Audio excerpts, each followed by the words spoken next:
ప్రచారంలోకి వచ్చాడు, ఆయనతో పాటు నిలబడ్డాడు. జనసేన అంటేనే నిజాయితీకి నిదర్శనం అన్నమాట. అలాంటి నిజాయితీకి నిదర్శనంగా ఉండే పార్టీకి ఎప్పుడైతే కొనతాల రామకృష్ణ గారు వచ్చారో ఆ పార్టీ బలం మరింత పెరిగింది. అప్పుడే జనాలందరూ దాన్ని ఇంకా బలంగా నమ్మటం స్టార్ట్ చేసింది ఎప్పుడైతే కొనతాల రామకృష్ణ గారు ఆ పార్టీలో చేరారో అప్పటి నుంచే. అలాంటి రామకృష్ణ గారు ఈ రోజు అనకాపల్లిలో గెలిచి మీ అందరి సమక్షంలో మీకు అన్ని పనులు చేయడం అనేది నిజంగా మీ అందరి అదృష్టం. ఆయన బాగా చదువుకున్న వ్యక్తి, సమస్యల మీద ఎక్కువ అనుభవం ఉన్న వ్యక్తి. అలాగే ఏది ఎప్పుడు ఆయన సంపాదించవలసిందంతా బిజినెస్ లోనే సంపాదించాడు. ఇక రాజకీయాల్లో ఆయనకు సంపాదించాల్సిన అవసరం లేదు. సేవ చేయాలన్న లక్ష్యంతోనే వచ్చారు, ఆ సేవ మాత్రమే చేస్తున్నారు.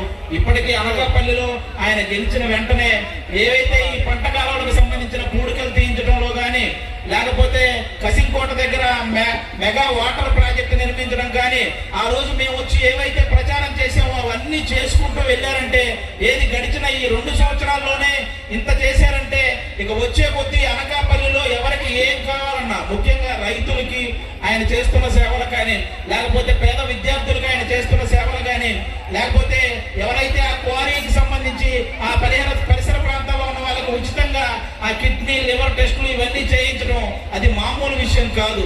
వాళ్ళందరి పట్ల ఆయన చూపిస్తున్న కృతజ్ఞతకి, లేకపోతే మీరు గెలిపించిన దానికి ఆయన చూపిస్తున్న కృతజ్ఞతకి, ఒక్కసారి మీరందరూ ఆయన చేస్తున్న సేవలకి ఇక ఎప్పుడు అనకాపల్లిలో ఎలక్షన్స్ జరిగినా ఒకటే మాట, ఒకటే ఓటు, అది కొనతాల రామకృష్ణ గారు. అంతే, మీరు ఫిక్స్ అయిపోయింది. ఎందుకంటే ఇంకా అంతకు మించిన మంచి వ్యక్తిని మీరు మళ్ళీ పొందలేరు.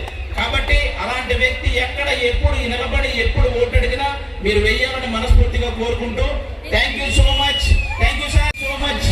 ఈ రోజు అనకాపల్లి రావడం, ఆ అమ్మవారి దర్శనం చాలా బాగా జరిగింది. అంటే ఇంకా ఆ ఫీలింగ్ నేను మాటల్లో చెప్పలేను. ఇప్పుడే మన డైరెక్టర్ చిన్నికృష్ణ గారు, రామకృష్ణ గారి ఆదేశాల మేరకు నన్ను ఆ టెంపుల్ కి తీసుకెళ్లి అమ్మవారి దర్శనం చేయించడం జరిగింది. నిజంగా చాలా చాలా హ్యాపీ అనిపించింది. అనుకుని వచ్చినా కూడా అలాంటి దర్శనం అయితే జరుగుండేది కాదేమో. ఈ రోజు ఇలా రావడం, దర్శించుకోవడం, అందులో భాగంగా మిమ్మల్ని అందరినీ కలవడం కూడా చాలా చాలా హ్యాపీగా ఉంది. టెంపుల్లోకి వెళ్ళగానే పంతులు గారు ఎంతమంది పిల్లలని అడిగారు. అంటే నాకు ఇంకా పెళ్లి కాలేదండి అన్నారు. ఆయన ఒక లుక్ ఇలా ఇచ్చాడు. చేసుకోవద్దని ఇచ్చాడా, ఎందుకు చేసుకోలేదని ఇచ్చాడా అర్థం కాదు. కానీ చేసుకోవాలంటే ప్రజెంట్ సిచ్యువేషన్స్ బాగాలేవు. పెళ్లిళ్ళు మీరు చూస్తున్నారు కదా ఎలా ఉన్నాయో బయట.